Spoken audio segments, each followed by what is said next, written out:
வணக்கம் நண்பர்களே. இந்த வீடியோவில் நம்ம என்ன பார்க்க போறோம் அப்படின்னா, ஃபர்ஸ்ட் டைமா நம்மளுடைய டிவி செட்டப் பாக்ஸை ஆன் பண்ணோனே, சவுண்ட் வந்து வால்யூம் சவுண்டு அதிகமா இருக்கும். அத எப்படி கம்மி பண்ணி லெவல் கம்மி பண்ணி வைக்கிறது, அத பத்தி நம்ம வீடியோல பார்க்க போறோம். இன்னும் ஒரு சில கஸ்டமரு, நான் டிவியில வந்து கம்மி பண்ணியிருக்கேன். ஆனா சேனல்ஸ் மாத்தும்பொழுது எனக்கு வந்து ரொம்ப லோவா இருக்கு. எப்படி ஈவனா வைக்கிறது? ஒரு வீடியோ போடுங்க அப்படின்னு நெறைய கமெண்ட்ல சொல்லிட்டு இருந்தாங்க. அத பத்தி நம்ம இந்த வீடியோல சொல்லப் போறோம். வீடியோவ ஸ்கிப் பண்ணாம கடைசி வரைக்கும் பாருங்க. அப்பதான் உங்களுக்கு கண்டிப்பா புரியும்.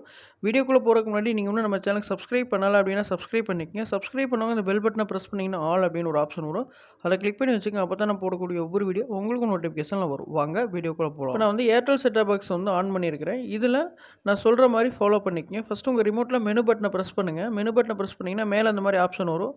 இதுல ரைட் சைட் கிளிக் பண்ணிட்டே போங்க. இதுல லாஸ்ட்டா ஒரு ஆப்ஷன் இருக்கும். செட்டிங்ஸ் அப்படின்னு ஒரு ஆப்ஷன் இருக்கும். அத கிளிக் பண்ணுங்க. அத கிளிக் பண்ணீங்கன்னா, சிஸ்டம் செட்டிங்ஸ் அத கிளிக் பண்ணுங்க. இத கிளிக் பண்ணீங்கன்னா, ஆடியோ அப்படிங்கிற ஒரு ஃபர்ஸ்ட்டா ஒரு ஆப்ஷன் வரும். இதுல உங்களுக்கு லெவல் எவ்வளோ வைக்கணும் அப்படின்னா, கம்மியா வச்சுக்கங்க. இப்ப நான் எப்படி கம்மியா டிக்ரீஸ் பண்றேன், அது மாரி டிக்ரீஸ் பண்ணி இந்த லெவல் வச்சுக்கங்க. கீழ எல்லாமே ஸ்டீரியோ, 0, எம்எஸ் இது எல்லாமே வச்சுக்கங்க. ஓகே. இந்த ஆப்ஷன் நீங்க வச்சுட்டு உங்க ரிமோட்ல எக்ஸிட் பட்டன பிரஸ் பண்ணீங்கன்னா, எஸ் கன்டின்யூ அப்படின்னு கேட்கும். எஸ் குடுத்துட்டீங்க அப்படின்னா, இந்த ஆப்ஷன் ஆட்டோமேட்டிக்கா சேவ் ஆயிரும். ஓகே. இது ஒரு ஹெச்டி பாக்ஸு. நெக்ஸ்ட் ஒரு ஹெச்டி பாக்ஸ பார்க்கலாம். இந்த பாக்ஸும் பார்த்தீங்கன்னா, இப்ப ரீசென்ட்டா வந்த பாக்ஸ் தான் மினி 100 அப்படின்னு சொல்லுவாங்க. இதுவும் அதே மாரி தான். மெனு பட்டன பிரஸ் பண்ணுங்க. மெனு பட்டன பிரஸ் பண்ணீங்கன்னா, இந்த மாரி கீழ ஆப்ஷன்ஸ் வந்து உங்களுக்கு வரும். ஷோ ஆகும். இதுல கீழ ஸ்க்ரோல் பண்ணிட்டு வந்தீங்கன்னா, செட்டிங்ஸ் அப்படின்னு ஒரு ஆப்ஷன் இருக்கும். அத கிளிக் பண்ணுங்க. இதுல வந்து உங்களுக்கு சிஸ்டம் செட்டிங்ஸ் இத கிளிக் பண்ணுங்க. இத கிளிக் பண்ணீங்கன்னா, செகண்ட் ஆப்ஷன் ஆடியோ அப்படின்னு இருக்கும். இதுல வந்து செட்டப் பாக்ஸ் வால்யூம் அப்படின்னு இருக்கும். எடிட் செட்டப் பாக்ஸ் வால்யூம் குடுத்தீங்கன்னா, இந்த மாரி லெவல் இருக்கும். இதுல நீங்க கம்மியா வச்சுக்கங்க. ஒரு 40 டூ 35 இந்த லெவல் வச்சுக்கங்க. ஓகேங்களா? அடுத்த ஆப்ஷன் எல்லாமே HDMI பிரிஃபர் டூ HDMI எதுவுமே நீங்க சேஞ்சஸ் பண்ணாதீங்க. ஒரே ஆப்ஷனா குடுத்துங்க. ஸ்டீரியோ, டால்பை பிளஸ் அத எதுவுமே நீங்க டச் பண்ணாதீங்க. உங்களுக்கு ஆடியோ லெவல் மட்டும் கம்மி பண்ணிட்டு எக்ஸிட் பட்டன் இல்லைன்னா பேக் பட்டன பிரஸ் பண்ணீங்கன்னா, எஸ் கன்டின்யூ அப்படின்னு கேட்கும். இத குடுத்துக்கங்க. ஏர்டெல்ல பொறுத்தளவுக்கு செட்டப் பாக்ஸ்னுடைய மாடல் அப்படின்னு பார்த்தோம்னா, ஹெச்டி பாக்ஸ்க்கு ஒரு 4 டூ 5 மாடல் இருக்குது. லாஸ்ட் 10 வருஷத்துல வந்த மாடல். எஸ்டி பாக்ஸ பொறுத்தளவுக்கு ஒரு 2 மாடல் தான் இருக்கு. ஹெச்டி பாக்ஸ பொறுத்தளவுக்கு இப்ப நான் சொன்ன மாரி தான் எல்லா மாடலுமே இருக்கும். நீங்க எந்த ஹெச்டி பாக்ஸ் பழைய ஹெச்டி பாக்ஸ் யூஸ் பண்றீங்களா? ஹெச்டி பிளஸ்ஸா? இல்ல மினியா? இல்ல ஹெச்விசியா? எந்த பாக்ஸ் அப்படிங்கிறத நீங்க சூஸ் பண்ணிட்டு, இப்ப நான் சொன்ன மாரி ஆடியோ அப்படிங்கிற ஆப்ஷன் உங்களுக்கு செட்டிங்ல குடுத்துருப்பாங்க. அதுல வந்து கம்மியா வச்சுக்கங்க. ஓகேங்களா? அதிகபட்சம் 30க்குள்ள வச்சுக்கங்க. 20 டூ 35க்குள்ள வச்சுக்கங்க. அடுத்து நான் டிவில எவ்வளோ வைக்கணும் அப்படிங்கிறத நான் கடைசியா சொல்றேன். வீடியோவ ஸ்கிப் பண்ணாம பாருங்க. அடுத்து நம்ம எஸ்டி பாக்ஸ். ஏர்டெல்னுடைய எஸ்டி பாக்ஸ பார்க்கலாம். இதுலயும் சேம் ப்ரொசீஜர் தான். மெனு பட்டன பிரஸ் பண்ணுங்க. மெனு பட்டன பிரஸ் பண்ணீங்கன்னா, இந்த மாரி ஆப்ஷன் உங்களுக்கு ஷோ ஆகும். இதுல கீழ ஸ்க்ரோல் பண்ணிட்டு வந்தீங்கன்னா, செட்டிங் அப்படின்னு ஒரு ஆப்ஷன் இருக்கும். செட்டிங்க கிளிக் பண்ணுங்க. இதுல யூசர் செட்டிங்ஸ் அத கிளிக் பண்ணுங்க. கிளிக் பண்ணீங்கன்னா, இதுல செகண்ட் ஆப்ஷன் ஆடியோ அப்படின்னு ஒரு ஆப்ஷன் இருக்கும். இதுல நீங்க கம்மியா வச்சுக்கங்க. லெவல் பார்த்தீங்கன்னா, ஒரு 5 பாயிண்ட் 7 பாயிண்ட் இருக்கிற மாரி வச்சுக்கங்க. அதிகபட்சம் 10க்குள்ள வச்சுக்கங்க. ஓகேங்களா? வச்சுக்கிட்டு பேக் பட்டன பிரஸ் பண்ணீங்க அப்படின்னா, உங்களுக்கு சேவ் ஆயிரும். அவ்வளோதான். இந்த மாரி தான் நீங்க ஏர்டெல் செட்டப் பாக்ஸ்ல வந்து உங்களுடைய ஆடியோ வந்து லெவல் கம்மியா வைக்கணும். செட்டப் பாக்ஸ்ல வந்து லெவல் கம்மியா வைக்கணும். இப்ப நான் வீடியோல காமிச்ச மாரி உங்களுடைய மாடல் எந்த பாக்ஸ் அப்படிங்கிறத சூஸ் பண்ணி வச்சுக்கங்க. நெக்ஸ்ட் நம்ம டாடா ப்ளேயினுடைய செட்டப் பாக்ஸ பார்த்துடலாம். டாடா ப்ளே செட்டப் பாக்ஸ பொறுத்தவரை ஹெச்டில அதிக மாடல் கிடையாது. ஒரு 3 டூ 2 மாடல் தான் இருக்கு. எஸ்டிலயும் அதே மாரி தான். ஹெச்டி மாடல பொறுத்தளவுக்கு நான் சொல்ற ஆப்ஷன் தான் எல்லா பாக்ஸ்லயுமே அதிகமா வரும் உங்களுக்கு. ஃபாலோ பண்ணிக்கங்க. இப்ப உங்களுடைய டாடா ப்ளே ரிமோட் எடுத்துங்க. இதுல செட்டிங் பட்டன கிளிக் பண்ணுங்க. செட்டிங் பட்டன கிளிக் பண்ணா இந்த மாரி ஆப்ஷன் ஷோ ஆகும். இதுல உங்களுக்கு யூசர் செட்டிங்ஸ் இத கிளிக் பண்ணுங்க. இதுல அப்படியே கீழ ஸ்க்ரோல் பண்ணிட்டு வந்தீங்கன்னா, சவுண்ட் செட்டிங்ஸ் அப்படின்னு இருக்கும். இதுல தான் முக்கியமா நீங்க கவனிக்க வேண்டியவை. சவுண்ட் செட்டிங்ஸ் இத கிளிக் பண்ணீங்கன்னா, மேல வந்து செட்டப் பாக்ஸ் வால்யூம் லெவல் அப்படின்னு இருக்கும். இதுல நீங்க கம்மியா வச்சுக்கங்க. ஏர்டெல்ல சொன்ன மாரியே தான் ஒரு 7 டூ 8 பாயிண்ட் வச்சுக்கங்க. அடுத்து கீழ பிரிஃபர்ட் ஆடியோ ஃபார் HDMI அப்படின்னு இருக்கும். இதுல வந்து டால்பை பிளஸ் பிசிஎம் இருக்கும். கண்டிப்பா நீங்க பிசிஎம் தான் வைக்கணும். ஓகேங்களா?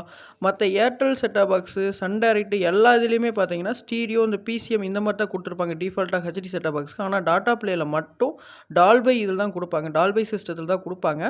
இப்படி குடுத்தீங்க அப்படி டால்பைல இருந்துச்சு அப்படின்னா, ஹெச்டி சேனல்ஸ்ல ஒரு சில நேரம் ஆடியோ வராது. உங்க டிவி வந்து சப்போர்ட் பண்ணாது. அந்த மாரி டைம்ல ஹெச்டி சேனல் மட்டும் சவுண்ட் வராது. எஸ்டி சேனலுக்கு சவுண்ட் வரும். இல்ல அப்டின்னா ஹெச்டி சேனல்ல வந்து சவுண்ட் அதிகமா இருக்கும். எஸ்டி சேனல்ல வந்து சவுண்ட் கம்மியா இருக்கும். ஸோ இந்த மாரி பிரச்சனைகள் உங்களுக்கு கண்டிப்பா வரும். இதுக்கு சம்மந்தப்பட்ட ஒரு வீடியோ நம்ம தனியாவே போட்டுருக்கிறோம். அந்த வீடியோட லிங்க் இந்த வீடியோ கீழ இருக்கக்கூடிய டிஸ்கிரிப்ஷன்ல குடுத்துருக்கிறேன். தேவைப்படுறவங்க செக் பண்ணி பாருங்க. இதுல கண்டிப்பா நீங்க பிசிஎம் இந்த ஆப்ஷன குடுத்துட்டு பேக் பட்டன் பிரஸ் பண்ணீங்க அப்டின்னா, எஸ் கன்டின்யூ அப்டின்னு இருக்கும். எஸ் கண்டினியூ கோ கொடுத்துருங்க. இப்போ சேவ் ஆயிரும். இந்த மாதிரி தான் நீங்கள் டாடா ப்ளே யூஸராக இருந்தீங்க அப்படின்னா கண்டிப்பாக இந்த ஆடியோ சிஸ்டத்தை வந்து சேஞ்ச் பண்ணணும். நம்ம சன் டைரக்ட்டை பற்றி பார்க்கலாம். சன் டைரக்ட்டில் பார்த்தீங்கன்னா சொல்கிறதுக்கு ஒன்றுமே இல்லை. ஏன்னா இந்த மாதிரி ஆப்ஷனே அவங்க கொடுக்க கிடையாது கம்பெனியில். எஸ்டி பாக்ஸை பொறுத்தளவுக்கு இந்த ஆடியோ சிஸ்டமே கிடையாது. அவங்க வந்து லெவல் பார்த்தீங்கன்னா எடுத்தனே சவுண்ட் வந்து அதிகமாக தான் கொடுத்துருக்காங்க. இது சன் டைரக்ட்டில் நிறைய பேர் எங்கிட்ட கேட்ட ஒரு கொஸ்டினாகவே இருந்துச்சு. ஹெச்டி பாக்ஸ் பார்த்தீங்கன்னா ஒரு சில மாடல், ஒரு மாடல் 2 மாடலில் மட்டும் தான் கொடுத்துருப்பாங்க. அதிகமாக சன் டைரக்ட்டில் இந்த ஆப்ஷனே அவங்க வந்து பயன்படுத்த கிடையாது. ஸோ பார்த்தீங்கன்னா அதை நம்ம சன் டைரக்ட் பற்றி பேச தேவையில்லை. நீங்கள் சன் டைரக்ட் யூஸராக இருந்தீங்க அப்படின்னா அடுத்து சொல்லக்கூடிய விஷயங்களை நீங்கள் நோட் பண்ணி நம்ம இப்போ செட்டப் பாக்ஸினுடைய லெவல் எல்லாமே பார்த்துட்டோம். வால்யூம் லெவல் எவ்வளோ வைக்கணும் அப்படிங்கிறத நம்ம பார்த்துட்டோம். எப்படி குறைக்கிறது, எப்படி கூட்டுறது, அதை பற்றி நான் உங்களுக்கு பெர்ஃபெக்டாக சொல்லி கொடுத்துட்டேன் அப்படின்னு நினைக்கிறேன். அடுத்து எல்இடி டிவி, அதாவது LED TV, smart TV, Android TV, Kalaignar TV, flat TV, இந்த மாதிரி டிவியெல்லாம் நம்ம வால்யூம் எப்படி வைக்கணும் அப்படிங்கிறத நம்ம செக் பண்ணிக்கலாம். ஏன்னா கண்டிப்பாக அந்த டிவிலேயும் வால்யூம் கம்மியாக தான் வைக்கணும். அதிகமாக வச்சிட்டிங்க அப்படின்னா நீங்கள் செட்டப் பாக்ஸில் எவ்வளோ கம்மியாக வச்சாலுமே அதில் அதிகமாக தான் ஷோ ஆகும். இப்போ எக்ஸாம்பிளுக்கு ஆண்ட்ராய்ட் டிவி யூஸ் பண்ணுறீங்க, லேட்டஸ்ட்டாக வாங்கியிருக்கக்கூடிய ஆண்ட்ராய்ட் டிவி அப்படின்னா அதிகபட்சம் 20 to 25 லெவல் வச்சுக்கோங்க. ஓகேங்களா, வால்யூம் கம்மியாக வச்சுக்கோங்க. அதே போல் நீங்கள் ஸ்மார்ட் டிவி யூஸ் பண்ணுறீங்க அப்படின்னா 30 to 35 இந்த மாதிரி வால்யூம் லெவல் வச்சுக்கோங்க. ஏன்னா பழைய சாம்சங் டிவிலாம் 50 to 55 வைக்கிற மாதிரி இருக்கும். அதே போல் நீங்கள் நெக்ஸ்ட்டு கலைஞர் டிவி மாதிரி பெரிய டிவி வச்சிருக்கிற எல்ஜி, சாம்சங் பழைய காலத்து டிவி வச்சிருக்கிற அப்படின்னா அதில் நீங்கள் ரிமோட்டில் பார்த்தீங்கன்னா 40 to 50 வச்சுக்கோங்க வால்யூம் லெவல். செட்டப் பாக்ஸில் கம்மியாக வச்சுக்கோங்க, 30 to 35 ஈவனாக வச்சுக்கோங்க. நீங்கள் டிவி ஆன் பண்ண உடனே எந்த இதில் வந்து சவுண்ட் அதிகமாக வருது, செட்டப் பாக்ஸ் வால்யூம் அதிகமாக இருக்கா, டிவி வால்யூம் அதிகமாக இருக்கா அப்படிங்கிற நீங்கள் ஃபஸ்ட்டு செக் பண்ணிவிட்டு லெவல் வந்து ஈக்குவல் பண்ணிக்கங்க. செட்டப் பாக்ஸில் வந்து ஒரு 30 to 35 வச்சிங்க அப்படின்னா டிவிலையும் பார்த்தீங்கன்னா ஈக்குவலாக வச்சுங்க, சவுண்டு குறைச்சிங்க. ஸோ இந்த மாதிரி வச்சுட்டு நீங்கள் சேனல்ஸ் மாற்றும் பொழுது எந்த ஒரு உங்களுக்கு சவுண்ட் அதிகம் கம்மியாகவே தெரியாது, ஒரே லெவல் தான் இருக்கும். டாடா ஸ்கையை பொறுத்தளவுக்கு சவுண்டு செட்டிங்கில் பிசிஎம் மறக்காமல் கொடுத்துருங்க. பிசிஎம் கொடுக்கல அப்படின்னா ஒரு சேனல்ஸில் சவுண்டு அதிகமாக இருக்குது, இன்னொரு சேனல்ஸில் சவுண்டு கம்மியாக இருக்கும், ஹெச்டி சேனலில் வந்து ரொம்ப லோவாக இருக்கும். ஸோ இந்த மாதிரி கம்ப்ளைண்ட் டாடா ஸ்கையில் கண்டிப்பாக வரும். அந்த பிசிஎம் ஆப்ஷனை கொடுத்துருங்க. ஓகேங்களா, ஸோ இந்த மாதிரி தான் நம்ம சவுண்டு வால்யூம் வந்து இன்க்ரீஸ் டிக்ரீஸ் பண்ணணும். இந்த வீடியோவில் ஓரளவுக்கு தெளிவாக புரிஞ்சிருக்கும் அப்படின்னு நினைக்கிறேன். வேறு எதுவும் சந்தேகம் இருந்துச்சு அப்படின்னா கீழே கமெண்ட் பாக்ஸில் கமெண்ட் பண்ணுங்கள். இந்த வீடியோ பிடிச்சிருந்து அப்படின்னா ஒரு லைக் பண்ணுங்கள், இந்த வீடியோ ஷேர் பண்ணுங்கள். தேங்க்ஸ் ஃபார் வாட்சிங்.